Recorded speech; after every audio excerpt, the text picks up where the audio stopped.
పేరు సంతోష్ లక్ష్మి అండి, మాది ఖమ్మం అండి. మేము అదివరకు ధ్యానంలోకి రాకముందు చాలా ఇబ్బందులు పడ్డామండి. ధ్యానంలోకి 2022లో వచ్చామండి. వచ్చిన కానుండి మాకు చాలా అనుభవాలు వచ్చాయి. దాంతోపాటు మా యొక్క పరిస్థితులు కూడా చాలా మారినాయి.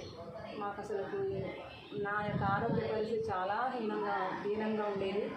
అలాంటిది ధ్యానంలోకి వచ్చిన తర్వాత చాలా మెరుగుపడ్డది. తర్వాత మాకు సొంత ఇల్లు అనేది కూడా లేకుంటుండేనండి. అలాంటిది ధ్యాన మహిమ వల్ల మాకు సొంత ఇల్లు ఏర్పడ్డది. బాబుకు కూడా పెళ్ళి కావడం ఎట్లా అవుతుందని చాలా ఇబ్బందులు పడ్డామండి.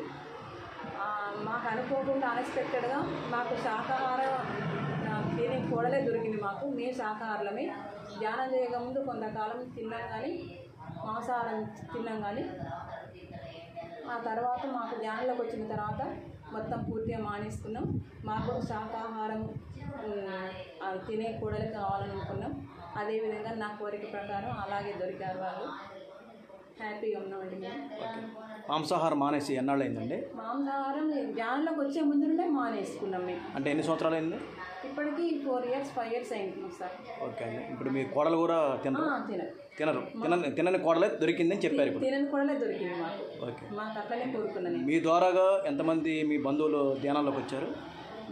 చాలామంది వచ్చారు సార్. ఒక 20-30 మంది వచ్చారు. వాళ్ళు కూడా చాలా హ్యాపీగా ఉందని చెప్తున్నారు. వాళ్ళు మాంసాహారం తింటున్నారు మాంసాహారం ఇప్పుడు అప్పుడప్పుడు తింటామంటే తినొద్దు, మనకు తినడం వల్ల కూడా ఇది సరిగా కుదరదు, మానేసుకోవాలని చెప్తున్నాము. ఓకే అంటున్నారు. వాళ్ళ ఇంట్లో కూడా ధ్యానం చేసుకుంటున్నారట. తర్వాత మా ఇంట్లో మా బాబు పెళ్ళప్పుడు ఒక ఆమె పని చేయడానికి మనం పెట్టుకున్నాము. ఆమె కూడా నేను ధ్యానం చేసుకుంటుంటే చూసి, ఏంటి మేడం మీరు ఏదో చేస్తున్నారంటే, ఇట్లా ధ్యానం అమ్మ ఇట్లా చేసుకుంటే బాగుంటుందని చెప్పేసరికి నాతో పాటు ఆమె కూడా కూర్చొని ఆమె కూడా ధ్యానం చేసి చాలా సంతోషపడుతున్నది. వాళ్ళ పిల్లలు కూడా చెప్పుకున్నదట, ఇట్లా మేడం వాళ్ళ ఇంట్లో ధ్యానం చేస్తున్నా చాలా బాగుంది, మీరు కూడా చేయమంటే వాళ్ళ పాప, తర్వాత వాళ్ళ బాబు, వాళ్ళ మనవరాళ్ళు అందరూ కూడా వాళ్ళ కుటుంబం మొత్తం కూడా ధ్యానమయం అయిపోయిందట. ఎప్పుడు ఫోన్ చేసి చెప్తుంటుంది, మేడం చాలా పీస్ఫుల్గా ఉన్నది, చాలా బాగుంది, మీరు నేర్పిన కానీ నాకు మనసు ప్రశాంతంగా ఉన్నది, పరిస్థితులు కూడా మాకు మారినాయి అని చెప్తున్నది. నాకు చాలా హ్యాపీగా ఉన్నది, చాలా సంతోషంగా ఉన్నది.